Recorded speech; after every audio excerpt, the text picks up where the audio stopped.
The morning of May 17th, 1858, dawned with such perfection that the servants of Fairfax House whispered it was a blessing from heaven itself upon Lady Beatrice Fairfax and her forthcoming marriage to Sebastian Whitmore, the Duke of Ashford.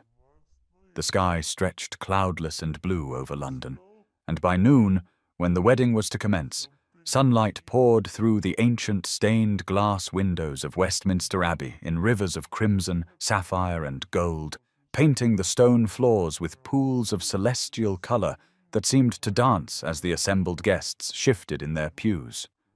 400 souls had gathered within those hallowed walls, representing the pinnacle of English society, peers of the realm in their formal mourning dress, political luminaries whose decisions shaped the nation, distant cousins of the royal family itself, and countless others whose presence testified to the significance of this union between two of England's oldest families. The air hung heavy with the perfume of thousands of white roses and lilies, their blooms cascading from every column and archway, transforming the ancient abbey into a garden of impossible luxury. The altar itself stood draped in white silk, embroidered with gold thread, the fabric so fine it seemed to shimmer in the filtered light, and before it waited the Archbishop of Canterbury himself, prayer book in hand, prepared to sanctify a betrothal that had been arranged before either party could walk or speak. Lady Beatrice Fairfax stood at that altar in a gown that had required 6 months of labor by London's finest seamstresses, ivory silk imported from France, and Belgian lace so delicate it appeared woven from morning mist, her chestnut hair arranged beneath a veil of Honiton lace that had belonged to her grandmother, and her grandmother before her. At 28 years of age, Beatrice knew she was older than most brides, knew that society had long whispered about her unmarried state, even as they acknowledged the binding nature of her childhood betrothal, knew that this day represented not just a wedding, but a vindication of the patience she had maintained through the years of waiting for Sebastian Whitmore to deem himself ready for marriage. Her bouquet of white roses and orange blossoms trembled slightly in her gloved hands, the only outward sign of the nervousness that coiled in her stomach, though whether that nervousness stemmed from anticipation or some deeper foreboding she could not have said.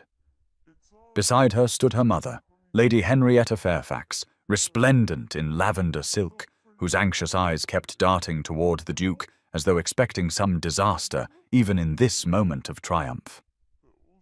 In the front pew sat Captain Thomas Whitmore, the Duke's younger brother, his military uniform crisp and correct, though his face bore an expression of such misery that several guests had remarked upon it in whispers.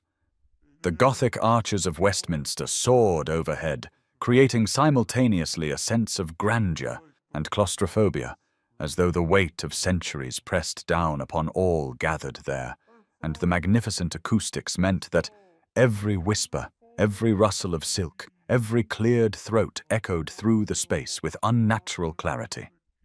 Outside the abbey, carriages lined the streets for blocks, their drivers waiting with the patience born of long service, while crowds of common Londoners pressed against the barriers erected by constables, hoping for a glimpse of what the newspapers had proclaimed the wedding of the season, the marriage that would unite the Fairfax fortune with the Ashford title in an alliance both families had anticipated for nearly 3 decades.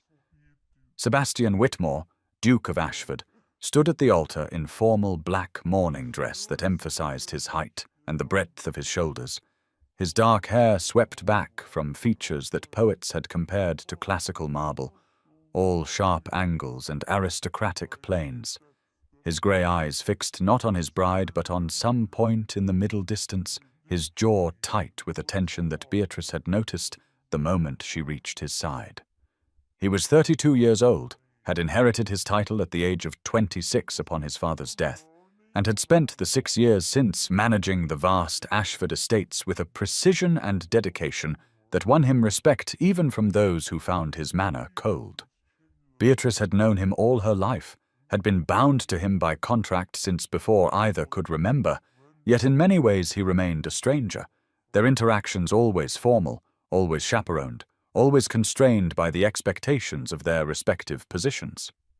She had told herself that affection would grow after marriage, that the years ahead would allow them to discover each other beyond the masks of duty they both wore, had even allowed herself to imagine that perhaps something deeper might bloom between them. Now, standing beside him as the Archbishop prepared to begin the ceremony, she felt the coldness radiating from him like a physical force, and wondered if she had been fooling herself all along. The assembled guests had finally settled into expectant silence, fans stilled, whispers quieted, all eyes fixed upon the tableau at the altar, when Sebastian moved with sudden decisive purpose that shattered the moment's sanctity. From within his coat he withdrew a rolled parchment, the betrothal contract that had been signed by their fathers 26 years earlier, the document that had governed both their lives since infancy, and held it aloft where all could see, his hand steady as stone, despite the magnitude of what was about to occur. The Archbishop's eyes widened in confusion. Lady Henrietta gasped audibly, and Beatrice felt her heart begin to hammer against her ribs in a rhythm of pure dread as Sebastian's fingers found the edge of that precious parchment and began to tear. The sound of ripping paper echoed through Westminster Abbey like a thunderclap, each methodical tear, precise and deliberate, Sebastian's face betraying no emotion as he reduced the contract to strips and let them fall like snow upon the white silk that draped the altar. 400 people sat frozen in shock, unable to comprehend what they were witnessing, as the Duke of Ashford destroyed the legal foundation of the marriage that was to have taken place. Beatrice could not move, could not breathe, could only watch as her entire future disintegrated before her eyes, her fingers tightening on her bouquet until the thorns of the roses pierced through her gloves and drew blood that spotted the white silk like accusatory crimson tears. When the last piece of parchment had fallen, Sebastian finally turned to face her, though his eyes still refused to meet hers, sliding instead to a point just past her shoulder, and his voice when he spoke carried through the vaulted space with the aristocratic precision of a man accustomed to being heard and obeyed. "I cannot in good conscience bind myself to a woman whose affections are directed elsewhere," he declared, each word falling like a stone into still water, sending ripples of shock through the congregation. "This betrothal, arranged since our childhoods, was built on a foundation I believed to be mutual respect, and perhaps in time affection. I have discovered I was mistaken." The words seemed to come from very far away to Beatrice, who felt as though she were drowning, sinking beneath dark water, while the world above continued without her. "Your Grace," she managed, her voice barely audible, even in that space designed to carry sound. "If you would permit me to explain." Sebastian cut her off with a gesture, still refusing to look directly at her, his profile sharp as a blade against the colored light streaming through the windows behind them. "The evidence speaks plainly enough, Lady Beatrice," he said, and she could hear something beneath the cold control of his voice, some tremor of emotion he was fighting to suppress. "I release you from all obligations. May you find happiness where your heart truly lies." Then he turned on his heel with military precision and began to walk down the long aisle toward the abbey doors, his footsteps echoing in the stunned silence, 400 pairs of eyes tracking his progress in disbelief.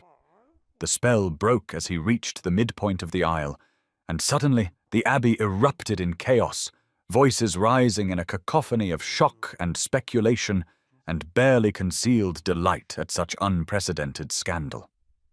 Lady Henrietta swayed, and would have fallen had not the Countess of Pembroke caught her, though even as that lady supported her, she was whispering urgently to her daughter about the disaster unfolding before them.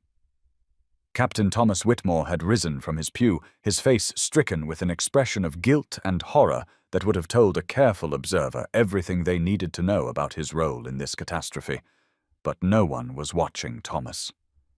The Archbishop fumbled with his prayer book, dropping it entirely, the thud of its impact on the stone floor punctuating the moment. Whispers raced through the congregation like wildfire, fragments of speculation and gossip that would within hours spread through every drawing room in London.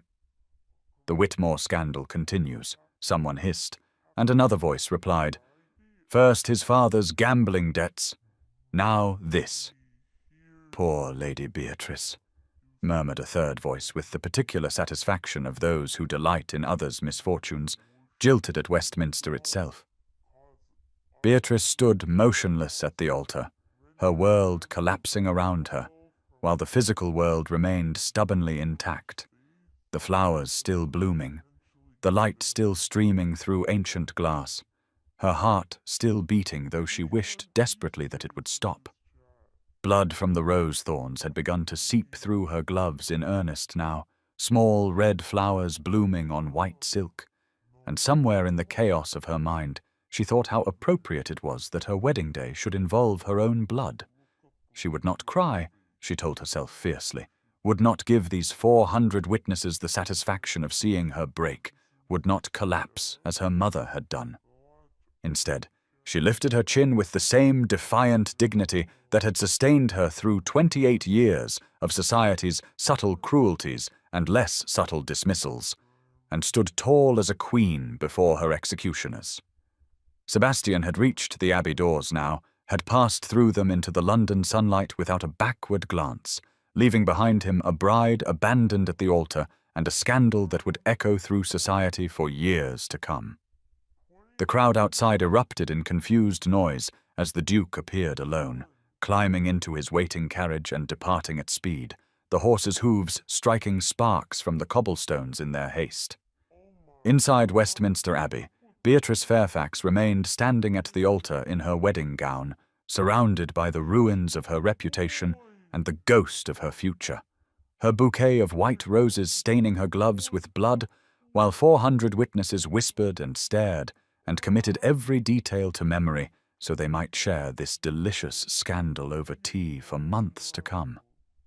The scent of lilies had become cloying, suffocating, and the pools of colored light on the floor seemed to mock her with their beauty. This was how it ended, then, she thought with a strange detachment born of shock.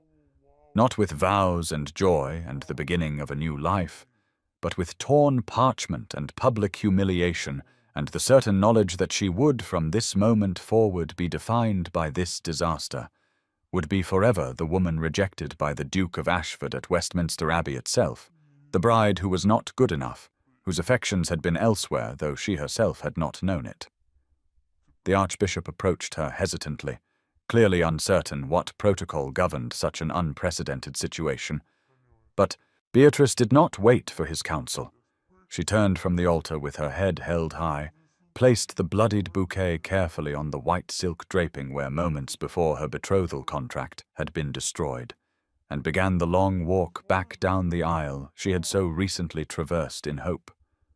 The crowd parted before her as though she carried plague, and she could feel their eyes upon her like physical weights, could hear the whispers following in her wake, could sense the mixture of pity and gleeful scandal that her ruin had inspired.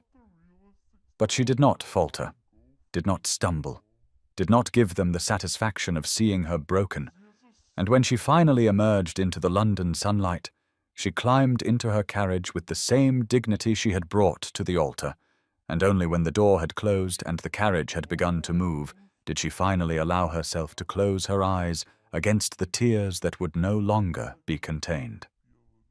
3 days after the disaster at Westminster Abbey, Fairfax House had taken on the atmosphere of a tomb, its windows shuttered against the curious stares of passers-by who slowed their carriages hoping for a glimpse of the ruined bride, its doors firmly closed against the flood of visitors who called ostensibly to offer sympathy but truly to satisfy their appetite for scandal. Lady Beatrice Fairfax had not left her rooms since returning from the Abbey, had refused all callers with a firmness that bordered on rudeness, and had taken to wearing black as though mourning a death, which in a sense she was, the death of her future, her reputation, and whatever foolish hope she had harbored that Sebastian Whitmore might have cared for her beyond the obligations of their arranged betrothal. The morning room where she now sat had once been her favorite space in the house, its tall windows facing the garden, its walls papered in a cheerful yellow that caught the morning light. But now the curtains were drawn halfway, as though the room itself could not bear to face the world fully, and the trunks containing her wedding trousseau stood in the corner like silent accusers, packed with gowns and linens she would never use, a future that would never unfold. Rain had begun that morning, a light pattering against the windows that matched the grey desolation of her mood, and somewhere in the house servants whispered in hallways, their voices carrying just enough for her to know she was being discussed, but not enough to discern the words. On a side table near her chair sat a silver tray piled with unopened letters, expressions of sympathy from acquaintances she could not bear to face, and beside them lay a newspaper whose headline she could see even from across the room in bold, merciless print. Westminster wedding becomes Westminster scandal. A clock on the mantel ticked with aggressive loudness in the silence, each second a small eternity, and Beatrice sat in a straight-backed chair with the rigid posture of one who dared not relax lest she shatter entirely. Her hands folded in her lap, her face composed in an expression of cold dignity that concealed the chaos within. Her mother, Lady Henrietta Fairfax, hovered anxiously in the doorway, having recovered from her faint at the Abbey, but not from the social catastrophe that had befallen their family, torn between the dictates of propriety and a mother's desperate hope that somehow this nightmare might still be salvaged. The household had fallen into an uneasy routine of grief and whispered speculation when, on the afternoon of the third day, that routine was shattered by the arrival of Captain Thomas Whitmore, who appeared at the front door demanding to see Lady Beatrice with an urgency that bordered on violence. The butler, trained in the art of polite refusal, informed the captain that Lady Beatrice was not receiving visitors, to which Thomas replied that he was not a visitor, but the cause of her ruin, and would not be turned away, his voice rising loud enough that Beatrice heard it from her morning-room sanctuary. She sent word through her maid that she would not see him, could not bear to see anyone connected to the Whitmore family, could not face the brother of the man who had destroyed her so publicly and completely. But Thomas refused to leave, took up a position in the entrance hall, and declared he would remain there until she granted him audience. Propriety be damned. For nearly an hour he waited while Beatrice wrestled with her decision, part of her wanting to hear what explanation he might offer, part of her wanting nothing more than to maintain her isolation from a world that had proven so cruel. But finally, curiosity and a spark of her old spirit won out, and she sent word that she would see him for 10 minutes and no more. Thomas entered the morning room like a man facing execution, his usually immaculate military bearing replaced by an agitation that expressed itself in every jerky movement, and the moment the door closed behind him, he began to pace the room with frenetic energy, running his hands through his dark hair repeatedly until it stood in wild disarray. Beatrice remained seated, her posture unchanged, watching him with eyes that had gone cold as winter stone, and did not offer him the courtesy of greeting or invitation to sit. Lady Henrietta positioned herself just outside the door, leaving it slightly ajar in a nod to propriety, while clearly intending to listen to every word spoken, her presence a reminder that even in ruin, certain forms must be maintained. Thomas stopped his pacing abruptly and turned to face Beatrice, his young face ravaged by guilt and sleeplessness, and began to speak in a rush of words that tumbled over each other in his haste to explain. "Beatrice, you must understand I showed Sebastian the letters to prove your innocence," he said, his voice breaking with emotion that seemed genuine, even through her numbness. "They were about Wordsworth and Coleridge, nothing more, discussions of poetry and philosophy after father died. And I was lost, and you were kind enough to help me make sense of the romantic poets who seemed to speak to my grief. But Georgiana had already poisoned his mind, had told him I confessed to loving you, which I never did. I mean, I hold you in the highest regard, but as a brother would, as family." The words came faster now, as though he feared if he stopped, he would never find the courage to continue. She took the letters from my rooms. Beatrice, our cousin Georgiana, who has always loved Sebastian, though he never saw her as anything but family. She saw your letters to me and realized they could be twisted if one wanted to see impropriety where there was none. Beatrice listened with a stillness that was more frightening than any outburst, her face betraying nothing of the horror and fury building within her as the truth of her destruction began to emerge, piece by careful piece.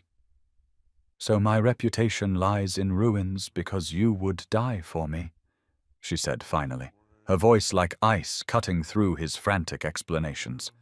"How very noble, Thomas." He flinched as though she had struck him, but pressed on, dropping to his knees before her chair in a gesture of supplication that would have been theatrical had his distress not been so evident. "I went to him to defend you," he insisted, his hands gripping the arms of her chair.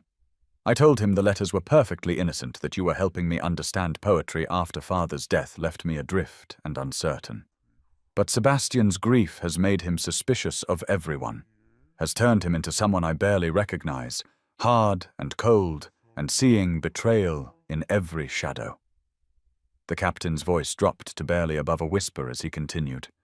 "He said to me, 'A man does not seek comfort from his brother's intended, unless his intentions are less than honorable.' And I tried to explain that it was not comfort I sought, but education, that you were merely being kind to a grieving fool, but he would not hear it." "And you let him believe it?" Beatrice asked, her words precise and cutting. Thomas's face crumpled with shame, and he shook his head violently. "I tried to explain, but then I lost my temper, which I should not have done. Said something foolish about him not deserving you if he could not see your virtue plainly, if he could trust the manipulations of Georgiana over your character. He took it as confirmation, Beatrice, saw my defense of you as proof that my feelings were what she had claimed them to be. I told him I would die for you, and meant it as a brother would mean it, as anyone who knows your goodness would mean it. But in his grief and suspicion he heard it as a declaration of romantic love." The rain against the windows had intensified, creating a steady drumbeat that underscored the revelation unfolding in the morning room, and somewhere in the house a door closed with a sound like a gunshot. Beatrice sat motionless, processing the information, feeling vindication war with despair in her chest. For yes, she was innocent. Yes, she had been manipulated. Yes, this entire catastrophe was built on lies and misunderstanding. But none of that changed the essential truth that Sebastian had not trusted her enough to ask her directly, had chosen to believe the worst without granting her the courtesy of explanation or defense. "Georgiana Dashwood," she said slowly, testing the name on her tongue like poison. "Our cousin Georgiana, who used to follow Sebastian about at family gatherings like a devoted puppy, who would arrange to sit beside him at dinner, who looked at him as though he hung the moon and stars." Thomas nodded miserably. "She had access to my rooms as family, knew where I kept correspondence, and selected the letters that could be read with suspicion, if one was inclined to suspicion. Your discussions of passion in Wordsworth, of the nature of love in Coleridge's verse, of the soul's longing for connection, all innocent in context, but damning when removed from it and presented to a man already wounded and wary. And she has been visiting Sebastian at Ashford Manor," Beatrice said. Not a question but a statement, pieces falling into terrible place. Thomas's expression confirmed it before his words did. "Daily," he admitted, offering comfort in his time of trial, as she puts it, positioning herself as the understanding friend while you are cast as the betrayer. The solicitor Sebastian sent to arrange the separation of properties mentioned it, said Lady Georgiana has been most attentive to his Grace's well-being. Beatrice felt something cold and hard crystallize in her chest, rage pure and clarifying after 3 days of grief and confusion. She stood abruptly, forcing Thomas to scramble backward, and crossed to the window where she stared out at the rain-soaked garden without seeing it. "So I am ruined," she said quietly, because your cousin is a manipulative schemer, and your brother is too consumed by grief and pride to seek the truth before destroying an innocent woman." Thomas rose from his knees, his face anguished. "I am leaving for India with my regiment," he said abruptly. "I cannot remain here knowing what my foolish words and Georgiana's scheming have cost you." "I thought I was defending you, Beatrice, but I have only made things worse, and I cannot bear to see the wreckage I have helped create." "How convenient for you," Beatrice replied, without turning from the window, her voice devoid of the warmth she had once shown him. "You may flee to India and adventure, while I remain here to live with the consequences of your noble defense." Thomas made a sound like a wounded animal, but did not dispute her words. "I am sorry," he whispered, inadequate and true. "I am so desperately sorry, Beatrice." "You should be," she said, finally turning to face him, and saw that tears tracked down his young face, genuine remorse that did nothing to repair the damage done. "When do you leave for India?" "Within the fortnight," he replied. "I requested an immediate posting, could not stay here another moment knowing what I had done." "Then go," she said with finality, "and try in future to think before you speak, particularly when defending ladies who require no defense because they have done nothing wrong." Thomas moved toward the door, then paused with his hand on the handle. "Sebastian is suffering too," he said quietly. "He has shut himself away at Ashford Manor, will see no one save Georgiana, who he still believes is merely being kind. He thinks he acted honorably, Beatrice, thinks he saved you from a loveless marriage to a man who could not love you properly when your heart belonged elsewhere. He is wrong," she said flatly, "but that wrongness has already destroyed me, so his suffering is of little consequence." After Thomas left, escorted out by a butler whose disapproval was evident in every rigid line of his posture, Beatrice remained standing at the window, watching rain fall on the garden where she had once walked and imagined a future that now would never come to pass. Lady Henrietta entered the room tentatively, her face alight with desperate hope. "Did you hear?" she asked. "It was all a misunderstanding, manipulation by that dreadful Dashwood girl. Surely this can be salvaged. Surely if Sebastian knows the truth, he will." "Will what, mother?" Beatrice interrupted, her voice sharp. "Will apologize for humiliating me before 400 witnesses, will restore my reputation with a word, will erase the scandal that now defines me. Even if he learned the truth today and came on bended knee to beg forgiveness, the damage is done. I am ruined whether the ruin was just or not." "But you are innocent," Lady Henrietta protested. "The letters were innocent. Georgiana manipulated the situation. Thomas's words were misconstrued." "None of that matters," Beatrice said tiredly, suddenly feeling every one of her 28 years and 100 more besides. "What matters is what society believes, and society believes I was conducting an inappropriate correspondence with my betrothed's brother. The truth is irrelevant, mother. Reputation is all." She moved away from the window and sank back into her chair, the brief surge of clarifying rage fading back into numbness.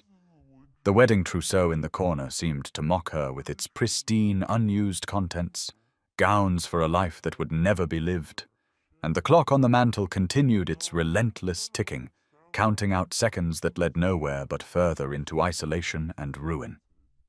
Outside, the rain fell harder now, and somewhere across London at his country estate, Sebastian Whitmore sat in ignorance of the truth, believing himself honourable and Beatrice false, while Georgiana Dashwood no doubt poured poison into his ears with every sympathetic visit, positioning herself as the woman who might heal his wounded heart.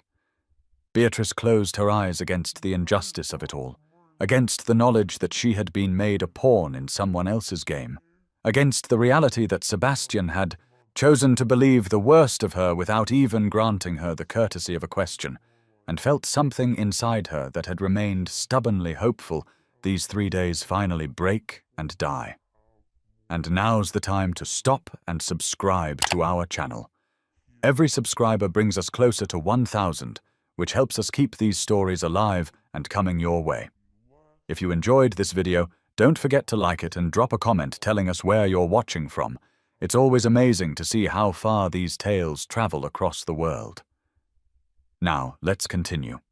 1 week after the disaster at Westminster Abbey, Sebastian Whitmore, Duke of Ashford, sat alone in the study of Ashford Manor, surrounded by the trappings of his inherited position and feeling the weight of his title as a physical burden that pressed down upon his shoulders with suffocating force. The study was a dark, panelled room that had belonged to his father and his grandfather before him, its walls hung with portraits of stern Whitmore ancestors, whose painted eyes seemed to follow his movements with expressions of judgment and disappointment.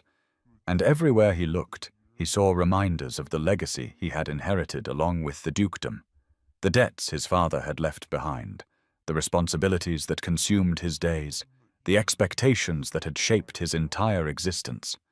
His father's massive oak desk still bore the evidence of financial chaos Sebastian had been working to resolve, unpaid bills and overdue accounts that spoke to years of mismanagement and excess, gambling losses and poor investments that had brought the once great Ashford estate to the brink of ruin.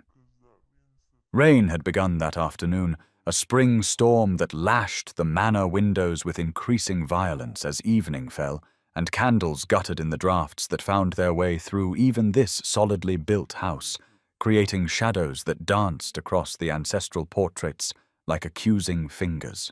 Sebastian had retreated to Ashford Manor immediately after the scene at Westminster, had sent his solicitor to London to handle the necessary legal separations, while he himself remained in this self-imposed exile, unable to face society or even his own household staff, whose carefully neutral expressions could not quite hide their shock at what their master had done. He had convinced himself he acted with honor, had told himself repeatedly through the long days since Westminster that he had saved both himself and Beatrice from a marriage built onto false foundations, that discovering her betrayal before the vows were spoken was a mercy however painful, that walking away had been the difficult but necessary choice of a man who valued integrity above all else. Yet something in that conviction had begun to crack, small fissures appearing in his certainty as he replayed the scene at the Abbey over and over in his mind, remembering Beatrice's face as he tore the betrothal contract, the way her skin had gone pale as death, the blood from the rose thorns staining her white gloves, the dignity with which she had stood before 400 witnesses to her humiliation. He had not looked at her directly, had not been able to meet her eyes, and he told himself it was because seeing her pain would weaken his resolve. But in the dark hours of sleepless nights, he began to wonder if it was because some part of him knew even then that he was making a terrible mistake. Lady Georgiana Dashwood had been a frequent visitor to Ashford Manor since the wedding disaster, appearing daily with expressions of sympathy and understanding, assuring Sebastian that he had acted correctly if painfully, that a man of his position could not afford to be made a fool by an unfaithful woman, that in time he would see this as a fortunate escape from a marriage that would have brought him only misery. Her visits should have been a comfort, but instead left him feeling hollow and uneasy in ways he could not name, and when she spoke of Beatrice with thinly veiled contempt, suggesting that perhaps the lady had been conducting not one but multiple inappropriate correspondences, something in Sebastian recoiled, even as he told himself Georgiana was only trying to help him accept the painful truth. It was in this state of growing unease and doubt that Lady Clara Wentworth arrived at Ashford Manor on the evening of the 7th day after Westminster, sweeping into the study without waiting to be announced in the way of elderly relatives who have earned the privilege of dispensing with formality. Lady Clara was Sebastian's great-aunt, his mother's aunt, in fact, a woman of 70 years who had helped raise him after his mother's death when he was barely 10 years old, and she was the only person in his life who had never treated him with the deference due a duke, but rather with the sharp honesty due a boy she had known since infancy. She took one look at Sebastian sitting behind his father's desk, surrounded by unpaid bills and portraits of disapproving ancestors, and her expression hardened into something between pity and fury. "You inherited your father's title." "Sebastian," she said without preamble, her voice cutting through the study like a blade. "But I prayed you had not inherited his rashness to judgment." It seems my prayers went unanswered. Sebastian rose from his chair, startled by both her arrival and the anger in her tone. "Aunt Clara." "I did not expect you," he began, but she waved away his words with an impatient gesture and crossed to stand before the desk, drawing from her reticule a folded letter that she placed on the surface with the care one might use when handling something poisonous. "Read this," she commanded, "and then you will listen to what I have come to tell you, and God help you, Sebastian, for what you have done." He picked up the letter with hands that had begun to tremble, though he could not have said why, unfolded it with growing dread, and began to read the elegant feminine script that filled the page.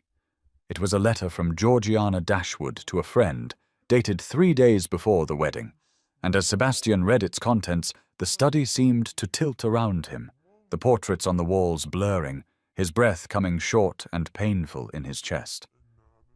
The little fool actually believes those insipid letters to Thomas are what convinced him, Georgiana had written with obvious satisfaction. Sebastian sees betrayal everywhere since his father's death, has become suspicious and withdrawn, and it required only the smallest push to turn that suspicion toward his precious Beatrice. I merely suggested to him that a woman who writes so passionately about love and longing to another man might not have her heart entirely committed to her betrothed, and his wounded pride did the rest.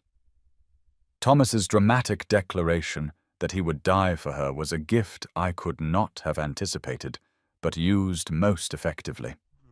Soon enough, Sebastian will realize he needs someone who understands him, who has been faithful when others were false, and he will turn to me as he should have done years ago before his father trapped him in that ridiculous betrothal to settle gambling debts. By summer I expect to be the Duchess of Ashford, and Beatrice Fairfax will be nothing but an unfortunate memory of a scandal narrowly avoided. The letter fell from Sebastian's shaking hands onto the desk, and he stood frozen, unable to move or speak or breathe, the world contracting to a single point of horrific understanding. "Your father bound you to Beatrice Fairfax not out of wisdom or affection between families," Lady Clara said into the terrible silence, "but because he lost £40,000 to Lord Fairfax at cards and had not the means to pay. The betrothal was the settlement. Did you know that, Sebastian?" "No," he managed to say, his voice sounding strange and distant to his own ears. "He told me it was a strategic alliance between our families, a joining of the Ashford title with the Fairfax fortune that would benefit both houses." Lady Clara's expression was pitiless.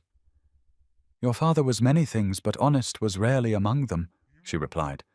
"He gambled away much of the estate you have been working so hard to restore these past 6 years, made promises he could not keep, created obligations that became your burden when he died." The betrothal to Beatrice was one such obligation, a contract signed to satisfy a debt of honor when he had no money to satisfy it with coin. And knowing this, knowing that even your betrothal was tainted by his weakness, you have now proven yourself his son in the worst possible way, condemning an innocent woman without evidence, acting on wounded pride rather than reason, seeing betrayal where there was none, because you have learned from him to trust no one. The words struck Sebastian like physical blows, each one landing with devastating accuracy, and he felt his carefully constructed justifications crumbling away, leaving only the raw truth of what he had done. He had destroyed Beatrice Fairfax, had humiliated her before all of London, had torn their betrothal contract to pieces and walked away from her at the altar, and it had all been based on lies, on manipulation, on the poisoned suggestions of a woman who wanted what Beatrice had, and on his own failure to simply ask, to grant the woman he was to marry the basic courtesy of hearing her side before condemning her. God, Sebastian whispered, sinking back into his chair. What have I done? What have I done? Lady Clara watched him with eyes that held both sympathy and stern judgment. You have acted rashly and cruelly, she said, and you have destroyed not only Beatrice's reputation, but any possibility of happiness for either of you, built as it might have been on the flawed foundation your father created. The question now, Sebastian, is what you intend to do about it. He looked up at her, his face ravaged with the realization of his catastrophic error. How did you come by this letter? He asked. Georgiana's maid, Lady Clara replied. A loyal girl who was troubled by what she saw her mistress doing and brought the letter to me, knowing I would ensure it reached the right hands. Georgiana does not yet know her scheming has been exposed, but she will soon enough when you confront her. I cannot, Sebastian said, rising abruptly from his chair and moving to the window where rain now lashed the glass with such force it seemed the storm meant to break through. I cannot face her, cannot face anyone, cannot. He stopped, pressing his forehead against the cold glass, and felt his stomach revolt against the knowledge of what he had done, turned away from the window, and was sick into the wastebasket beside his desk, his body rejecting the poison of his actions as violently as his mind was rejecting the man he had become. Lady Clara waited without comment until he had composed himself, then spoke with the same unflinching honesty that had characterized all her words. Being sick will not undo what you have done, she said. Hiding here at Ashford Manor will not repair the damage. You must go to her, Sebastian, must tell her the truth, must beg her forgiveness, though you have no right to expect it. But her reputation, he began, and Lady Clara cut him off with a sharp gesture. Is already destroyed by your actions at Westminster? She finished. Nothing you do now will make that worse, but failing to acknowledge your error, failing to publicly admit that you wronged her, that will make it infinitely worse for you both. Go to her. Tell her you were wrong. Accept whatever judgment she renders. It is the least you owe her after what you have done. Sebastian stood motionless for a long moment, the enormity of his task overwhelming him. Then something shifted in his expression, the paralysis of horror giving way to desperate purpose. He strode from the study, shouting for his horse to be saddled immediately, ignoring the startled servants who scrambled to obey, and within minutes he was riding out from Ashford Manor into the building storm, his face set with grim determination as rain soaked through his coat and the darkness closed around him. The ride to London was a nightmare of mud and rain and treacherous footing, the storm that had been building all day now unleashed in full fury. But Sebastian drove his horse forward with reckless urgency, heedless of the danger, thinking only of Beatrice and the terrible wrong he had done her, the innocent woman he had destroyed based on lies and his own poisoned suspicions.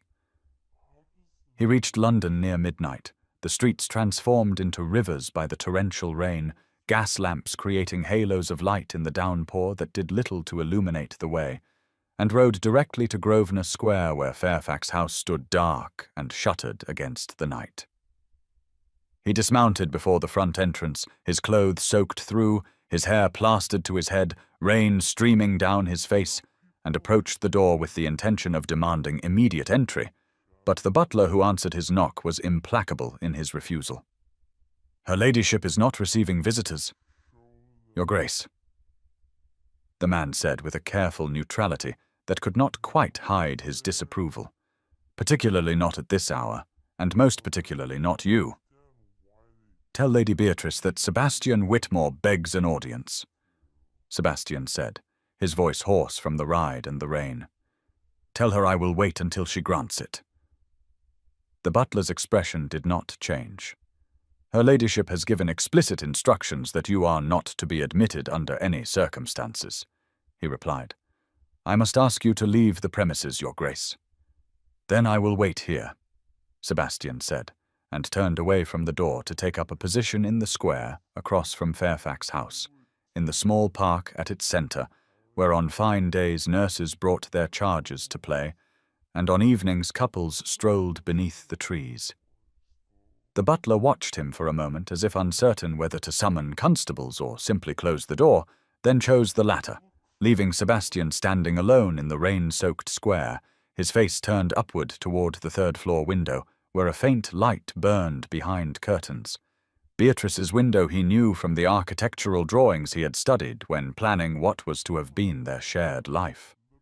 The rain fell with relentless intensity, soaking through what remained of his defenses until he was shivering violently, his formal clothes plastered to his body, his boots sinking into mud that had once been manicured lawn. But he did not move, did not seek shelter, simply stood looking up at that distant window, like a penitent before a shrine.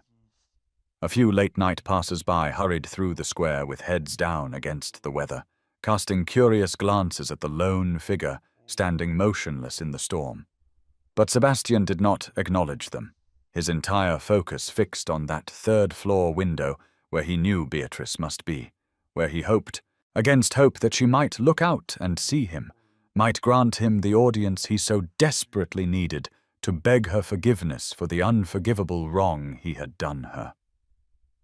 Inside Fairfax House, Beatrice sat by her window in darkness, unable to sleep as she had been unable to sleep properly since Westminster, her mind turning over and over the revelations Thomas had brought, the knowledge that her ruin had been engineered by manipulation, and her betrothed's failure to trust her enough to ask for the truth.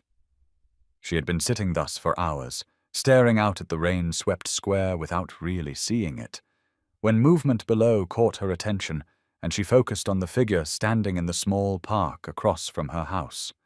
A man alone in the storm, motionless despite the weather, his face turned upward toward her window. Recognition came slowly, disbelief warring with certainty, but there was no mistaking that tall form, those broad shoulders, the aristocratic bearing that remained evident, even soaked and shivering in the rain. Sebastian Whitmore, Duke of Ashford, was standing in Grosvenor Square in the middle of the night in a torrential rainstorm, looking up at her window as though all the answers in the world might be found there. Beatrice felt a confusing mixture of emotions surge through her, vindication that he had come to her, anger that he dared to come after what he had done, and beneath both of those, an unwanted concern for his well-being as she watched him shiver in the cold rain. She did not move from her window, did not light a candle or give any sign that she had seen him, simply sat in the darkness watching the man who had destroyed her stand in the rain as though such suffering could somehow atone for the suffering he had caused. And as the night deepened and the storm showed no signs of abating, as midnight gave way to the small hours of morning, and still Sebastian remained motionless in his vigil, Beatrice found herself wondering what could possibly have brought him to such desperate penance, and whether anything he might say could ever repair the damage his suspicion and pride had wrought. Sebastian Whitmore stood in the rain through that first endless night, through the grey dawn that brought no relief from the downpour, through the second day that unfolded with agonizing slowness, while London slowly became aware that something extraordinary was happening in Grosvenor Square. He did not move from his position in the small park across from Fairfax House, did not seek food or water or shelter, did not even shift his weight to ease the growing ache in his legs and back, simply stood with his face turned upward toward that third-floor window where occasionally the curtains twitched and he knew Beatrice was watching, though she gave no other sign of acknowledgement. The rain fell with varying intensity through those first hours, sometimes a heavy downpour that obscured vision and turned the world into a grey wall of water, sometimes lighter drizzle that was almost worse in its persistence, soaking through every layer of clothing until Sebastian's formal attire hung from his frame like weights and his boots sank deeper into mud that had once been manicured lawn. By mid-morning of the first day, servants from the neighbouring houses had begun to notice the peculiar sight of a gentleman standing motionless in the square despite the weather, and word spread through the interconnected network of household staff with the speed that only gossip can achieve leaping from kitchen to drawing room to street, until within hours half of fashionable London knew that the Duke of Ashford was maintaining some sort of vigil outside Fairfax House. Curious onlookers began to gather, at first in small numbers, servants sent to confirm the wild rumours, then members of society themselves who could not resist witnessing such an unprecedented spectacle. And by afternoon of that first day, Grosvenor Square had taken on an almost carnival atmosphere, vendors appearing with hot chestnuts and meat pies to sell to the growing crowd, ladies and gentlemen arriving in carriages to stare at the Duke, as though he were an attraction at a fair. The newspapers got wind of the story by evening and sent sketch artists to capture the scene, young men with charcoal and paper who positioned themselves to render the image of the tall aristocratic figure standing alone in the rain, his formal clothes soaked through, his dark hair plastered to his head, his face turned always toward that third-floor window with an expression of such desperate hope that even the most cynical observers felt something stir in their chests. Sebastian was aware of the gathering crowd in a distant way, could hear the whispers and speculation that surrounded him, could see from the corner of his eye the sketch artists working and the vendors hawking their wares. But none of it mattered. None of it penetrated the singular focus he maintained on Beatrice's window, on the faint glow of candlelight behind the curtains, on the hope that perhaps if he stood here long enough, suffered enough, demonstrated clearly enough the depth of his remorse, she might grant him the audience he so desperately needed to beg her forgiveness. His body began to rebel against the punishment he was inflicting upon it as the first day wore into evening and then night. Shivering that started as occasional tremors became constant, violent shaking, his lips taking on a blue tinge that was visible even in the dim light of the gas lamps that ringed the square, his breathing growing labored and painful in his chest. But he did not move, did not acknowledge his physical distress any more than he acknowledged the crowd that watched his suffering with varying degrees of sympathy and scandal. Inside Fairfax House, Beatrice had not left her position by the window since she first spotted Sebastian in the square, had pulled a chair close to the glass and sat there hour after hour, watching the man who had destroyed her stand in the rain as though such penance could somehow atone for his sins. Her maid brought tea that grew cold untouched, urged her to eat something, to rest, to at least move away from the window. But Beatrice could not, found herself as fixed in her vigil as Sebastian was in his, watching him shiver and sway with exhaustion, while fury warred with an unwanted compassion she despised herself for feeling. "Damn you, Sebastian," she whispered to her reflection in the rain-streaked glass. "Damn you for this melodrama, for turning my ruin into a public spectacle, for standing there as though your suffering could somehow erase what you did to me." Yet even as the words left her lips, she could not look away, could not stop cataloguing the signs of his deterioration, the way his shoulders had begun to slump forward, the trembling that was now visible even from her third-floor vantage, the blue tinge spreading from his lips across his face.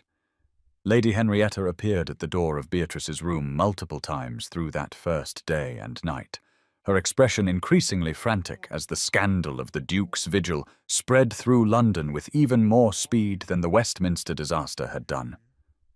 "You must do something," she pleaded with her daughter.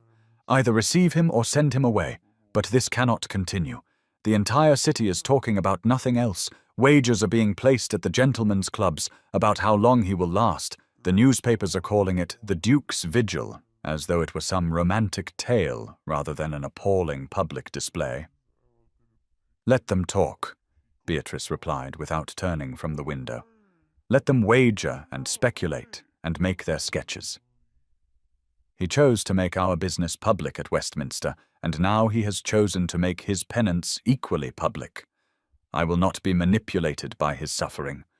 But he will die if he remains out there much longer," Lady Henrietta protested. "The rain shows no sign of stopping, and he has been standing there for nearly 24 hours without food or water or rest. Then his death will be on his own conscience, not mine. Beatrice said with a coldness that did not entirely convince even herself. The second day dawned grey and wet as the first, the rain having never ceased through the night, and Grosvenor Square filled even earlier with observers, as word of the ongoing vigil spread beyond London's fashionable circles to the general populace who came to witness what had become the most talked-about event in the city. The carnival atmosphere of the first day had given way to something more sombre, the crowd larger but quieter, a sense pervading the assembled watchers that they were witnessing something significant, a drama whose outcome would be remembered and discussed for years to come. Sebastian stood as he had stood through the night, his face still turned toward Beatrice's window, though his eyes had taken on a glassy quality that suggested he was no longer entirely present in his suffering body, his trembling now so violent that observers feared he might collapse at any moment. Yet somehow he remained upright, swaying slightly but fixed in his position like a statue slowly being eroded by the relentless rain. The newspapers of the second day carried headlines that captured the city's fascination with the unfolding drama. Duke's devotion or madness proclaimed one, Ashford maintains vigil at Lady Beatrice's door announced another, and the accompanying sketches showed Sebastian as both tragic and slightly absurd. A great man brought low by love or guilt or some combination of the two that London society could not quite pass.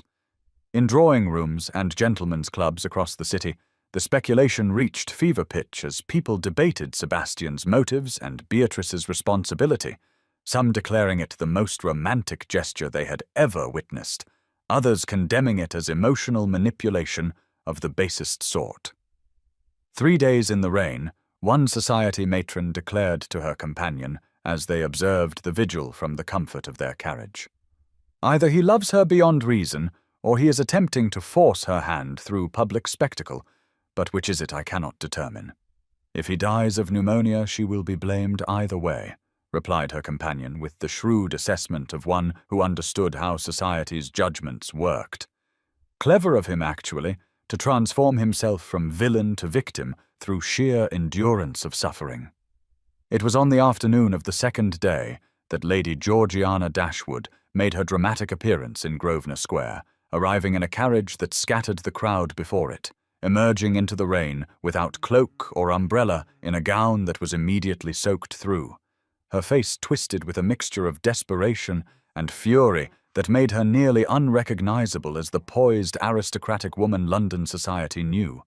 She pushed through the crowd toward where Sebastian stood, calling his name with increasing hysteria, and when she reached him, she grabbed his arm with both hands as though to physically shake him from his vigil. "Sebastian!" she cried, her voice carrying across the square so that all assembled could hear. "Sebastian, you must stop this madness, must come away from here. She is cruel, vindictive, punishing an innocent man for errors that were not yours but mine, and I cannot bear to see you suffer so for my mistakes." For the first time in nearly 2 days, Sebastian moved, turning his head slowly to look at Georgiana with eyes that held such cold fury, the woman actually stepped back from the force of it. "You are the architect of this," he said, his voice hoarse from exposure and disuse, but still carrying the aristocratic authority that commanded attention. "You manipulated and lied and destroyed an innocent woman to satisfy your own ambitions, and you dare to call yourself innocent, to call her cruel. Remove yourself from my sight, Georgiana. I never want to see you again." The crowd had fallen completely silent, straining to hear this exchange, and Georgiana's face crumpled as she realized that her scheming had been exposed, that the whispers spreading through London for the past day were not just about the Duke's vigil, but about her role in creating the Westminster disaster. She opened her mouth as though to protest or plead, then seemed to recognize the futility of either, and fled back to her carriage, her reputation as thoroughly destroyed as Beatrice's had been, though for far more deserved reasons. Thomas Whitmore appeared in the square on the evening of the second day, having delayed his departure for India by 24 hours when he heard of Sebastian's vigil, and he approached his brother with a mixture of anger and concern warring in his young face. Sebastian did not acknowledge his approach until Thomas stood directly before him, blocking his view of Beatrice's window, and even then the Duke's eyes tried to look past him as though Thomas were merely an obstacle to be waited out. "You destroyed her, Sebastian," Thomas said quietly, his voice rough with emotion. "You destroyed the best woman either of us has ever known because you could not be bothered to ask for the truth, because you chose to believe Georgiana's poison over Beatrice's character. And now you stand here as though your suffering could somehow make that right." "I know," Sebastian replied, his voice barely above a whisper. "Strike me, Thomas. God knows I deserve it, and far worse." "What would that accomplish?" Thomas asked, and something in his anger seemed to deflate as he really looked at his brother for the first time, saw the blue lips and the violent trembling and the glassy eyes that spoke of a man pushed far past the limits of endurance. "You are already punishing yourself more than I ever could." He paused, then added more softly, "She watches you from her window. Every hour. She will not admit it, but I saw her when I called this morning. She has not left that chair since you arrived." The words seemed to give Sebastian some measure of comfort, despite his obvious suffering, a slight relaxation in his rigid posture that suggested this knowledge made the pain worthwhile, and Thomas shook his head in something between admiration and despair before turning away to leave his brother to his self-imposed penance. The third day brought even more observers to Grosvenor Square, as London held its collective breath, waiting to see how this extraordinary drama would resolve, the crowd now so large that constables had to be called to maintain order, and the atmosphere had shifted again from somber fascination to genuine concern as it became increasingly clear that the Duke could not survive much longer in his current state.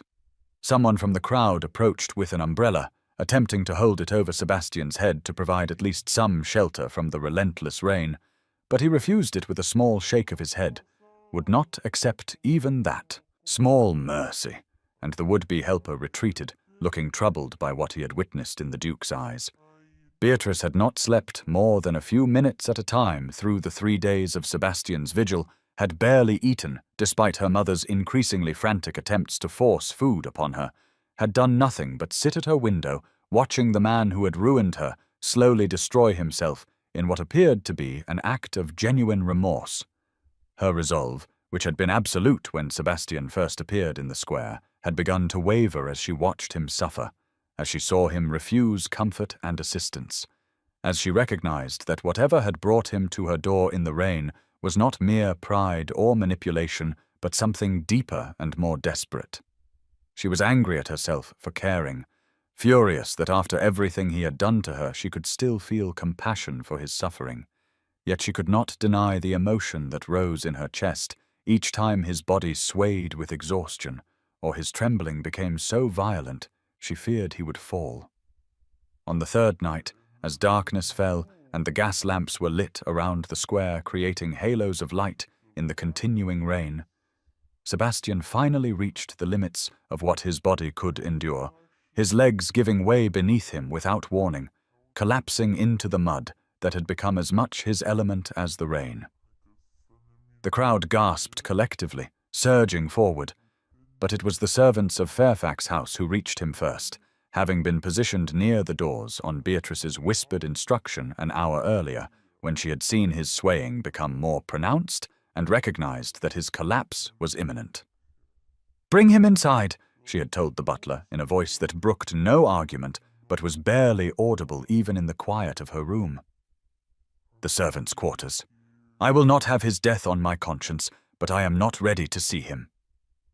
As the footman lifted Sebastian's limp form from the mud, he stirred enough to murmur words that those closest could just make out, a fevered whisper that repeated over and over the name Beatrice, and the phrases, "Forgive me, and I see only you and always only you," the delirious confessions of a man whose defenses had been entirely stripped away by 3 days of rain and suffering, and the recognition of unforgivable wrong committed against someone he had destroyed through his own pride and suspicion.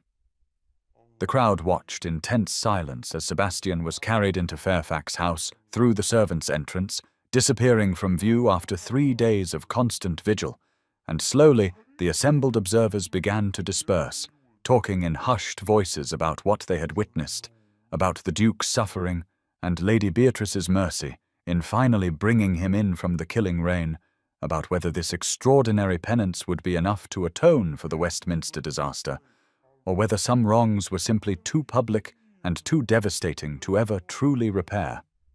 And as Grosvenor Square gradually emptied of all but the most dedicated watchers, the rain that had fallen without cease for 3 days finally began to lighten, as though even the weather recognized that one chapter of this drama had ended, and another, more uncertain one was about to begin. The servants' quarters where they brought Sebastian after his collapse were located in the uppermost floor of Fairfax House, small plain rooms that stood in stark contrast to the grandeur of the main residence, furnished simply with narrow beds and basic necessities, spaces meant for sleep and little else. The room where Sebastian now lay struggling against fever was particularly modest, containing only a single bed, a straight-backed chair, a small table bearing medicine bottles and a wash basin, and one narrow window through which rain continued to patter, though with less violence than the previous 3 days, as if the storm itself was finally exhausting its fury. A single candle burned on the bedside table, and a small fire crackled in the grate, both fighting against the chill that had settled into the room along with the smell of feverfew and camphor, the medicinal odors that spoke of serious illness and the battle being waged for survival. Sebastian had been carried unconscious from the mud of Grosvenor Square, his formal clothes so soaked and filthy they had to be cut from his body, revealing skin gone pale and cold to the touch, lips blue, breathing shallow and labored in a way that made the doctor summoned by Beatrice shake his head gravely as he conducted his examination. "The pneumonia is severe," the doctor had told her as she stood in the doorway of the sick room, unwilling to enter but unable to stay away. "The next day will tell whether he has the constitution to fight it off. He asks for you in his delirium, my lady. Perhaps your voice might anchor him, give him something to fight toward." Beatrice had not responded to this suggestion, had simply nodded once and retreated to her own rooms, telling herself that she had done her duty by bringing him in from the rain, that she would not sit vigil by the bedside of the man who had destroyed her, no matter how desperately ill he might be, that his survival or death was no longer her concern. Yet even as she made these declarations to herself, she found her feet carrying her back to that upper floor, found herself standing outside the door to the servants' quarters, listening to the sounds of Sebastian's fevered thrashing and the murmured words that escaped him in his delirium. For a full day she resisted the pull to enter, standing in the corridor outside or sitting in her own room trying to read or sew or do anything that might distract her from the knowledge that Sebastian lay ill barely 2 floors above her, but his delirious cries carried through the old house with terrible clarity, and finally on the evening of the 2nd day after his collapse, she could bear it no longer and climbed the stairs to the servants' quarters with the intention of checking on his condition for purely practical reasons, to ensure he survived and thus avoid the scandal his death would create. She entered the sick room with her armor of anger firmly in place, her expression cold and her posture rigid, prepared to observe clinically and then retreat. But the sight of Sebastian in that narrow bed destroyed her careful defenses more thoroughly than any plea or argument could have done. He looked diminished in a way she had never seen him. The imposing Duke reduced to a man racked by fever, his dark hair matted with sweat, his face flushed and then pale by turns as the illness seized him, his powerful frame seeming somehow smaller beneath the plain blankets. He thrashed restlessly, his head turning from side to side, his hands clutching at the bedclothes, and from his lips poured a stream of fevered confessions that froze Beatrice in place as she realized she was hearing truths Sebastian would never have spoken in full consciousness. "Father said I must always suspect," he murmured, his voice hoarse and broken. "Trust no one, Never trust anyone. All women are unfaithful given opportunity. Guard yourself, Sebastian. Guard yourself, or you will be destroyed as I was destroyed. But I trusted her. I trusted only her. And then the letters came, and I thought. His words dissolved into incoherent sounds of distress, and then reformed into different fragments. God, I am him. I am becoming him. I swore I would never be him, but I am exactly him, suspicious and cruel and destroying everything good. The anguish in his voice was so raw that Beatrice found herself moving closer to the bed without conscious decision, drawn by a compassion she had not known she still possessed for this man who had hurt her so terribly.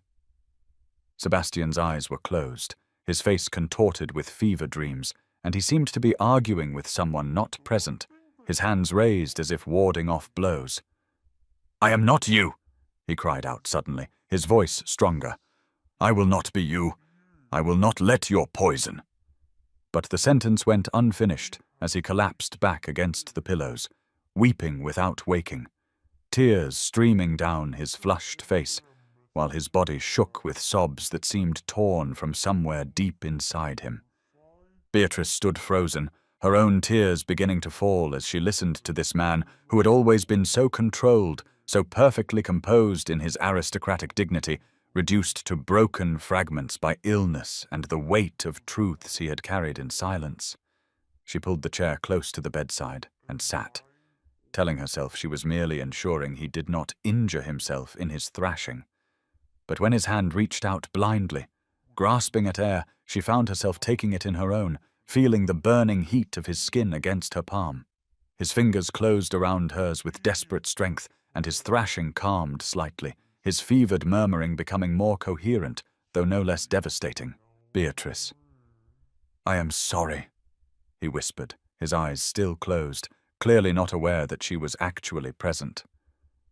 "Loved you since we were 8, since that day in the garden maze when you smiled at me, and I thought I had never seen anything so beautiful in all my life. You were 6 and you were not afraid of me the way other children were, did not care that I was to be a duke someday, just asked if I wanted to play hide-and-seek among the hedges. I told myself, duty would be bearable because you would be there, that the title and the responsibilities and all of it would be worth enduring, because at the end I would have you. Only beautiful thing in all of it, only light in the darkness my father created. The betrothal was not duty to me, Beatrice. It was hope. It was the future I clung to through everything else. And then I destroyed it. Destroyed you. Destroyed us because I could not see past my father's poison, could not trust the one person who deserved my trust above all others." His voice broke entirely on the last words, and he wept again, his grip on Beatrice's hand tightening until she thought her bones might crack. But she did not pull away, could not pull away, sat frozen as these revelations poured from him in fevered confession. "You are not your father, Sebastian," she whispered, barely aware she was speaking aloud, her voice soft enough that she told herself he could not hear her in his delirium. "You are better than he ever was, stronger and kinder and more honorable at your core, but you hurt me so terribly, hurt me in ways I do not know if I can ever forgive." Through the long hours of that night, Beatrice sat by Sebastian's bedside listening to his fevered ramblings, learning things about him she had never known, despite a lifetime of acquaintance, hearing about his mother's death when he was 10, and how his father had forbidden him to cry because dukes do not show weakness, about inheriting the title at 26, and discovering the full extent of his father's debts and mismanagement, about the crushing weight of responsibility and the isolation that came with his position, about how he had looked forward to their wedding as the one bright spot in a life otherwise consumed by duty and obligation. She learned that on his deathbed, his father had told him all women are unfaithful, given opportunity, guard yourself, poisoning Sebastian's mind with suspicion just weeks before the letters from Thomas had surfaced, creating the perfect conditions for Georgiana's manipulation to take root. She heard him confess that when he saw those letters, his first instinct had been to come to her, to ask for explanation. But his father's voice in his head had told him that asking would make him weak, that a duke must act decisively on evidence, not emotion, and so he had convinced himself that tearing up the betrothal at Westminster was the honourable choice, when in truth it was the coward's choice, the easier path than risking his pride by asking if she still wanted him. "I was afraid," Sebastian murmured in a moment of terrible clarity, his fevered eyes opening but not seeing the room around him, looking at something or someone only he could perceive. "Afraid that if I asked you would tell me the truth, that you did love Thomas, that the betrothal had always been duty to you when it was everything to me, and I could not bear to hear it spoken aloud, so I convinced myself I was acting with honour, when really I was just too much a coward to face the possibility that you had never wanted me at all." The fever raged through the night and into the next day, Sebastian alternating between periods of relative calm when he slept fitfully, and violent episodes where he thrashed and cried out, reliving moments from his past, arguing with his father, begging Beatrice for forgiveness, revealing piece by piece the man beneath the ducal facade. Beatrice remained at his bedside through all of it, had a cot brought to the room so she could rest without leaving, ignored her mother's shocked protests about propriety, told the servants to bring water and clean cloths, and left her otherwise undisturbed. She sponged his forehead when the fever spiked, held his hand when he reached for her, whispered, "I am here. I am here," when he called her name in his delirium, and found that somewhere in the long hours of listening to his confessions, her anger had transformed into something more complex, a mixture of pain and understanding and reluctant compassion that she did not yet know what to do with.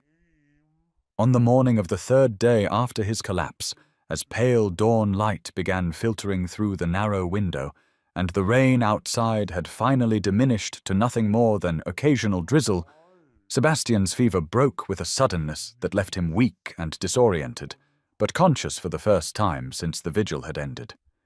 His eyes opened slowly, adjusting to the dim light of the sick room, and moved around the unfamiliar space with confusion before finally settling on Beatrice. Where she sat in the chair beside his bed, her simple day dress rumpled from days of wear, her hair loosely bound and escaping its pins, her face exhausted but watchful. For a long moment Sebastian simply stared at her as though unable to believe what he was seeing, his expression cycling through disbelief and hope and fear, and when he finally spoke his voice was barely a whisper, raw from days of fevered crying. "You are real," he said, and it was not quite a question. "You are truly here." "I am here," Beatrice confirmed, her own voice carefully neutral, though her hands trembled slightly where they rested in her lap. "You have been gravely ill. The doctor said the fever would either break or—" She did not finish the sentence, did not need to. Sebastian closed his eyes briefly, seeming to gather his strength, then opened them again and fixed her with a gaze that held such desperate intensity she had to resist the urge to look away. "How much did I say?" he asked quietly. "How much did you hear?" "Everything," Beatrice replied, and watched his face crumble slightly before he mastered the expression, forcing it back into something approaching the aristocratic control she knew so well. "Everything you felt about your father, about your fears, about—" She paused, then continued with deliberate precision. "About me, about how you have felt since we were children." The silence that followed was broken only by the crackling of the fire and the faint sound of rain against the window, and Beatrice used it to gather her thoughts, to organize the words she had been rehearsing through the long hours of his illness, the things she needed to say before anything else could be addressed between them. "Do you know what you took from me, Sebastian?" she asked finally, her voice steady but weighted with pain. "Not just my reputation, though, that is ruined beyond any possibility of repair. You took my trust. You made me doubt myself. I spent 3 days after Westminster wondering if somehow I had been inappropriate with Thomas, if I had been blind to my own behavior, if the things you accused me of were true even though I knew they were not. You made me feel ashamed when I had done nothing wrong.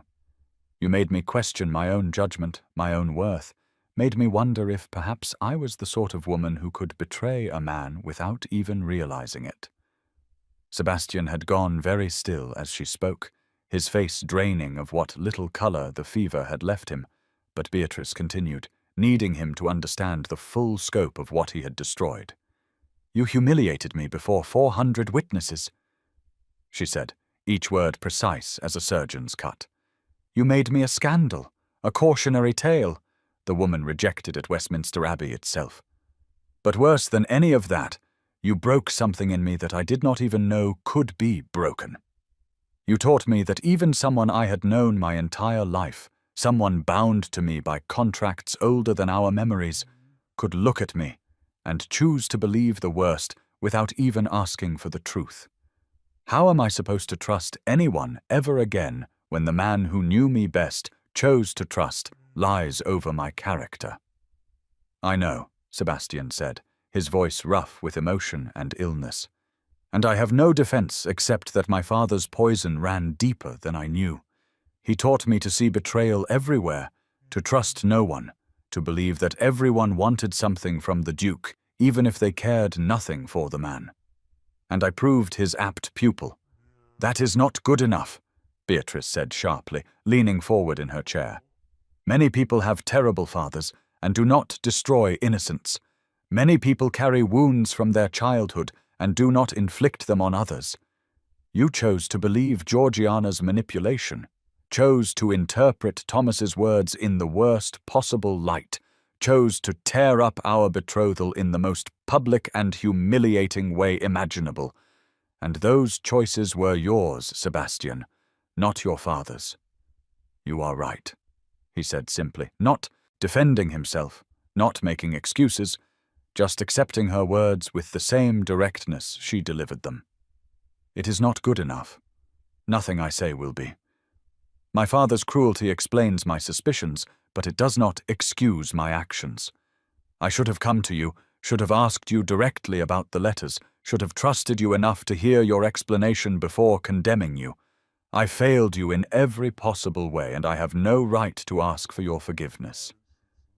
The quiet acceptance in his voice, the lack of defensiveness or justification, seemed to drain some of the anger from Beatrice's words, leaving behind only the raw pain that had been beneath it all along.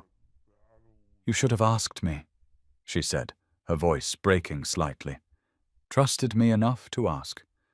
I would have told you everything, Sebastian, would have shown you all my correspondence with Thomas, would have explained that I was helping him understand poetry after your father's death left him searching for meaning. But you did not give me that chance. You decided I was guilty, and you acted on that decision without ever speaking to me about it. I know, he said again, and there were tears tracking down his face now, though he made no move to wipe them away. And I will regret that failure every day of my life. The silence stretched between them, heavy with all the words spoken and unspoken, with the weight of destroyed futures and fragile present, until finally, Sebastian spoke again, his voice steady despite the tears. I love you, Beatrice, he said, and the simple declarative statement carried more weight than any flowery profession could have. I have loved you since we were children, since that day in the garden maze when you smiled at me and were not afraid. The betrothal was never duty to me. It was the only thing I looked forward to, the only bright spot in a life otherwise consumed by responsibilities I did not choose, and a legacy I did not want. When I thought you had betrayed that love, when I believed you cared for Thomas, I did not break because my pride was wounded, but because you were the only person I had ever trusted completely, and I thought that trust had been misplaced. But that is an explanation, not an excuse. I destroyed you because I was a coward, because asking for the truth required vulnerability. I did not have the courage to show, because it was easier to believe the worst and act on that belief than to risk hearing that you had never wanted me at all. Beatrice sat very still, absorbing these words, feeling them settle into the spaces his fevered confessions had already created, and recognized that this conscious, deliberate profession carried a different weight than the delirious murmurings she had heard over the past days. This was Sebastian choosing to make himself vulnerable, choosing to speak truths that cost him something, and she found herself unable to respond immediately, her own feelings too tangled and complex to easily express. "What do you want from me, Sebastian?" she asked finally. "What outcome are you hoping for by telling me this now?" "I want nothing," he said, his eyes holding hers with an intensity that made her breath catch. "Or rather, I want only what you are willing to give freely. If you can find it in yourself to forgive me, I will spend the rest of my life proving worthy of that forgiveness, proving that I can be the man you deserved me to be from the beginning. If you choose to walk away, to leave me to live with the consequences of my actions alone, I will accept that and disappear from your life entirely. I will not manipulate you with my suffering or use society's opinions to pressure you into any decision. Whatever you choose, I will honor it absolutely." The rain had stopped completely now, pale morning light strengthening in the narrow window, and somewhere in the house below, Beatrice could hear servants beginning their daily routines, the normal sounds of life continuing despite the extraordinary conversation taking place in this small room at the top of Fairfax House. She looked at Sebastian, truly looked at him, seeing not the Duke who had humiliated her at Westminster, or the penitent who had stood in the rain for 3 days, but the man beneath all of that, flawed and wounded, and trying desperately to find his way to something better than what his father had taught him to be. "I do not know," she said honestly, and saw him flinch slightly at the words, but accept them. "I do not know if I can forgive you, Sebastian. Do not know if what you destroyed can ever be repaired. Do not know if love is enough to overcome the damage that has been done to both of us by your actions and your father's legacy and the manipulations of others. But I know that I am tired of being angry, tired of letting what happened at Westminster define me, tired of sitting in the dark mourning a future that was never truly mine to begin with since it was arranged before I could speak." She paused, gathering her thoughts. "You say you have loved me since childhood, but I wonder if you have ever truly known me, if our betrothal allowed either of us to see the other as they actually are, rather than as duty required them to be. And I wonder if I ever truly knew you, if the man I thought I was going to marry was real, or merely a carefully constructed facade designed to meet expectations. Perhaps," she said slowly, testing the words as she spoke them, "we need to start from the beginning, to know each other as we actually are rather than as our fathers decided we should be, and then decide if there is something real enough between us to build a future on, something chosen rather than inherited." Sebastian's expression shifted, hope kindling in his eyes, though he was clearly trying to suppress it, afraid to presume too much. "What are you saying?" he asked carefully. "I am saying I do not forgive you," Beatrice replied, "but I do not wish you dead either, and perhaps somewhere between those two extremes there is room for us to discover what might be possible if we chose it freely, rather than accepting what was chosen for us before we could walk." 2 weeks after Sebastian's fever broke, and he woke to find Beatrice sitting vigil at his bedside, the household at Fairfax House had settled into a routine so unusual that the servants had long since stopped commenting on it, though their eyes spoke volumes as they watched the Duke of Ashford, now recovered enough to move about but still weak from his illness, take up residence in one of the guest rooms under the pretext that propriety allowed it, since he had been gravely ill under their roof. Lady Henrietta had initially protested this arrangement with all the vigor her sense of social correctness could muster, arguing that whatever illness Sebastian had suffered did not justify the continued presence of the man who had ruined her daughter at Westminster Abbey. But Beatrice had been firm in a way her mother had never seen before, stating simply that Sebastian would remain until she decided otherwise, and that was the end of the discussion. What the servants witnessed over those 2 weeks was a series of brief formal meetings between Beatrice and Sebastian, conversations that took place in the library, where afternoon light streamed through tall windows overlooking the rain-washed garden. 2 chairs positioned at a careful angle to each other, with a small table between them bearing a tea service that invariably grew cold as they talked, forgotten in the intensity of their exchanges. Beatrice had granted Sebastian these limited audiences with specific conditions. She would ask questions, and he would answer with complete honesty. No deflection, no aristocratic evasion, no protection of his pride or reputation, and if she detected any falsehood or withholding, the conversations would end permanently. Sebastian had agreed to these terms without hesitation, and what followed was a systematic dismantling of every wall he had ever constructed around himself, every carefully maintained facade of ducal dignity. As Beatrice asked him to explain piece by piece the man he actually was beneath the title he wore, she asked about his childhood, and he told her about his mother's death when he was 10, about standing beside her grave and being told by his father that dukes do not cry, that showing emotion was weakness, that from that day forward he must be hard as stone or be destroyed by those who would exploit any vulnerability. She asked about inheriting the title at 26, and he described the overwhelming shock of discovering the true extent of his father's debts and mismanagement, the gambling losses and failed investments that had brought the estate to near ruin, the sleepless nights spent working through account books, trying to find some way to salvage what generations of Whitmores had built. She asked about his fears, and he confessed that he woke most mornings terrified he would fail, that the responsibilities entrusted to him would prove too heavy, that he would let down everyone who depended on him, that he would become his father despite every effort not to. The conversations ranged across days, each one peeling back another layer until Beatrice began to see not the Duke, who had destroyed her at Westminster, but a man who had been shaped by forces beyond his control, who carried wounds that had never properly healed, who had constructed elaborate defenses to protect a core of vulnerability he had been taught to despise.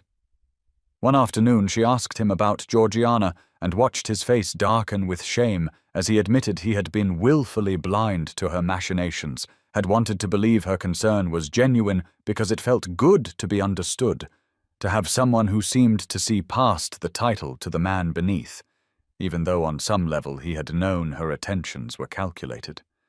She tested him with difficult scenarios, questions designed to probe whether his professed growth was genuine or merely another performance, and when she asked what he would do if she told him she had feelings for Thomas, his answer came without hesitation. Then I would wish you both happiness, and remove myself from your lives so you could pursue that without the shadow of my mistakes hanging over you. The honesty of these exchanges, the complete absence of defensiveness or excuse-making, slowly worked a change in Beatrice that she was almost afraid to acknowledge, a softening of the anger that had sustained her through the worst of her pain, a growing curiosity about whether the man emerging in these conversations was someone she might actually want to know independent of their complicated history.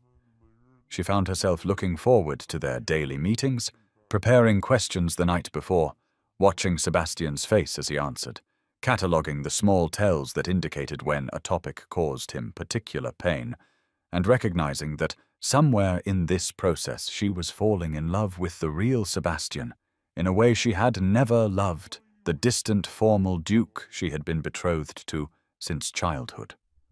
On the evening of the 14th day after Sebastian's fever broke, as they sat in their usual positions in the library with the last light of day painting the room in shades of gold and amber, Beatrice asked him the question she had been building toward through all their previous conversations. "What do you want, Sebastian?" she said, setting down her teacup with deliberate care. "Truly want, not what you think you should want, not what duty or society or your position demands, but what you actually desire for yourself." Sebastian was quiet for a long moment, his grey eyes studying her face as though trying to memorize every detail. And when he finally spoke, his voice carried a weight of truth that made her breath catch. "I want you to be happy," he said simply. "If that includes me, I would count myself the most fortunate man alive, would spend every day proving worthy of that fortune. If it does not, if you need me to leave your life entirely in order to find peace and contentment, then I want to know you are well, even if I never see you again. That is what I want, Beatrice. Your happiness, whatever form it takes, even if that form does not include me." The answer settled into the space between them, honest and complete, asking nothing and offering everything. And Beatrice felt something shift in her chest, a realization crystallizing that had been forming through their 2 weeks of conversations. "Our fathers sold us to each other before we could walk," she said quietly, her eyes holding his. "Your father to settle debts, mine to collect them.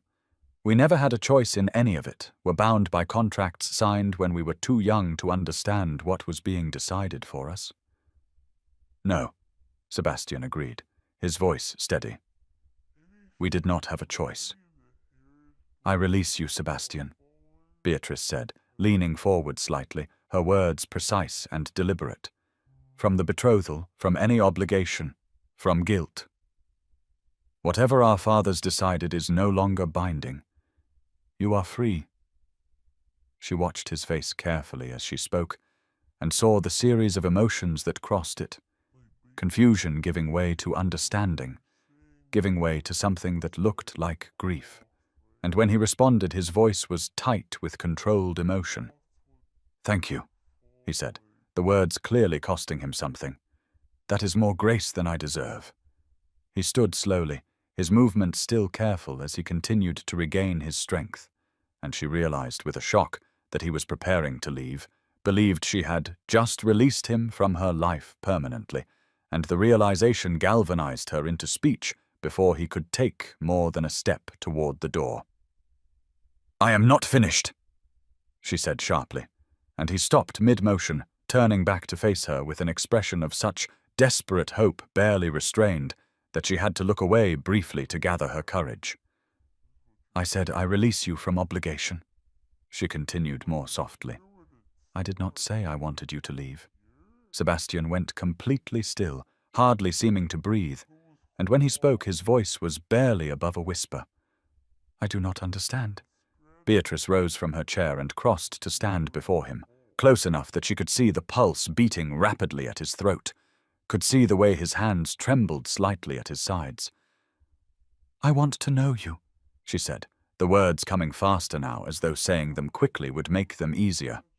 "Not the Duke of Ashford, with all his titles and responsibilities and aristocratic bearing.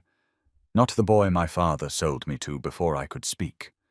You, Sebastian. The man who stood in the rain for 3 days because he had wronged someone and did not know how else to express his remorse.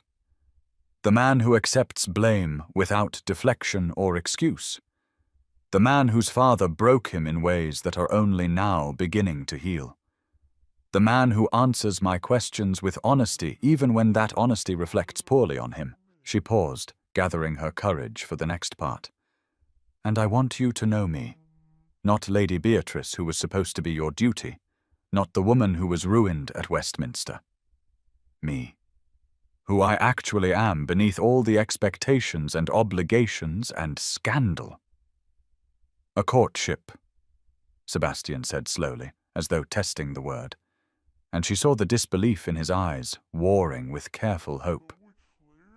"A genuine one," Beatrice confirmed, "where we choose each day whether to continue, where either of us can walk away without guilt or recrimination if we discover we do not suit, where if we eventually marry, it is because we want to, because we have chosen each other freely, not because we were bartered before we could speak, or because society expects it, or because our fathers decided it decades ago. She held his gaze steadily. Can you accept those terms, Sebastian? Can you court me as though we had just met? As though there were no history between us? As though every day were a new choice freely made? For a long moment, Sebastian did not respond, simply looked at her with an expression of such profound emotion that she felt tears prick at her own eyes, and when he finally moved, it was with the careful deliberation of someone handling something infinitely precious. "May I?" he asked, his voice rough, and extended his hand toward her palm, up in a gesture of offering rather than taking. "May I take your hand?"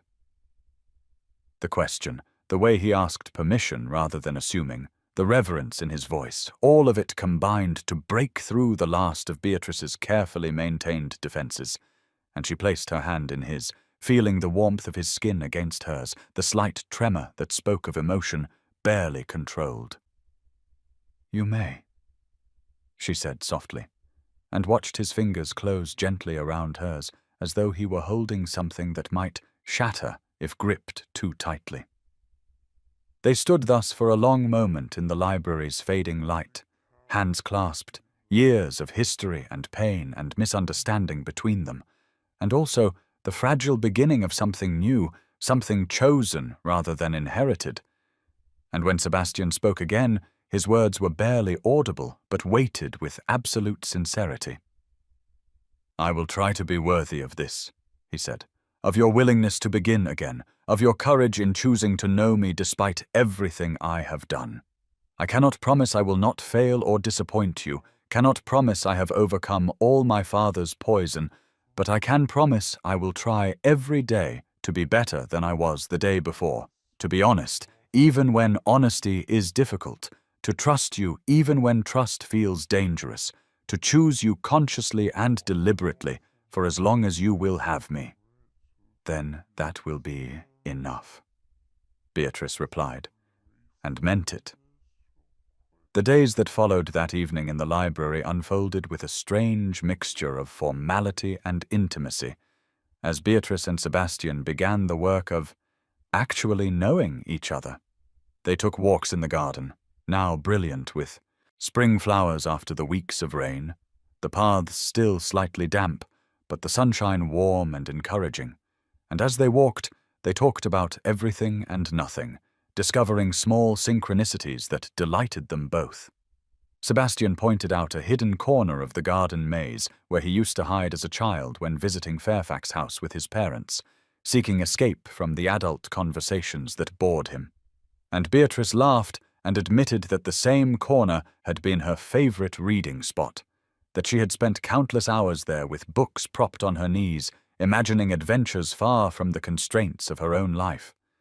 They discovered that they both preferred morning rides to evening ones. Both found the opera tedious despite society's insistence on its cultural importance.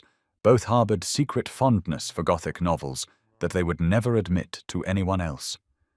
These small discoveries built upon each other, creating a foundation of genuine compatibility that neither had expected, and Beatrice found herself thinking that perhaps their father's choice had not been entirely without merit, that perhaps there was something between them that would have emerged even without the arranged betrothal, though she was glad they were now choosing it for themselves rather than accepting it as obligation.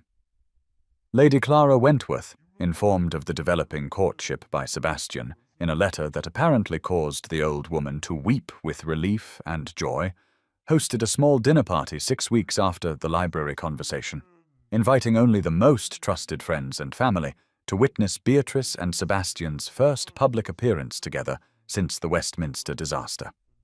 Society's reaction was everything one might expect: fascination and speculation, and barely concealed delight at this new development in a scandal that had already provided months of entertainment.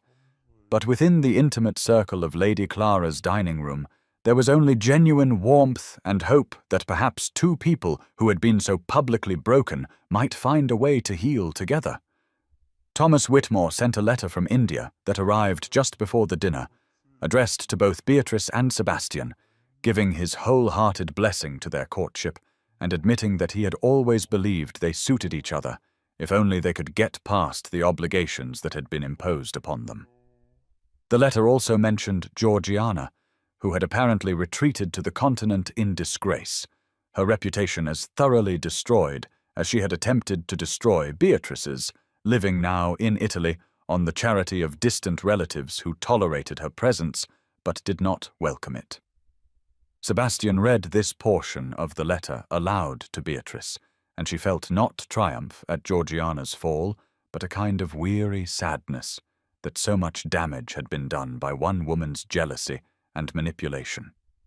Through the weeks and months that followed, Beatrice and Sebastian continued their deliberate courtship, choosing each day to continue, discovering that the choice itself was what gave their relationship its power and meaning. They argued sometimes, both having strong opinions shaped by years of independence, but they argued honestly without the defensiveness that had characterized Sebastian's earlier interactions, and found that disagreement did not threaten what they were building, but rather strengthened it by proving that they could navigate conflict without destroying each other. On a warm autumn evening, 6 months after that conversation in the library, Sebastian asked Beatrice to marry him properly, not as an obligation inherited from childhood, but as a choice freely made. Kneeling before her in the garden maze in that hidden corner they had both loved as children, and offering her a ring he had designed himself, asking if she would consent to be his wife, not because their fathers had decided it, but because she wanted to. Beatrice, who had known for weeks that this question was coming and had already decided her answer, said yes with a joy that surprised her with its intensity, and they sat together in that sheltered corner, talking about the future they would build together, a future based on choice and honesty, and the daily work of loving someone well. The wedding that took place 3 months later could not have been more different from the Westminster disaster that had preceded it.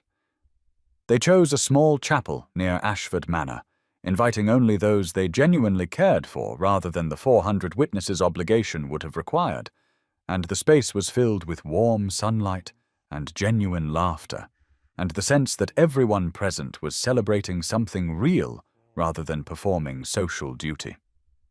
Beatrice wore a gown she had chosen herself, simpler than the elaborate creation that had been prepared for Westminster, but infinitely more beautiful in its elegant lines and the way it made her feel comfortable and herself rather than costumed for a role. Sebastian stood at the altar watching her walk toward him, and his face throughout the ceremony showed open emotion, love and gratitude, and wonder that she had chosen him despite everything, the ducal mask he had worn for so long entirely absent.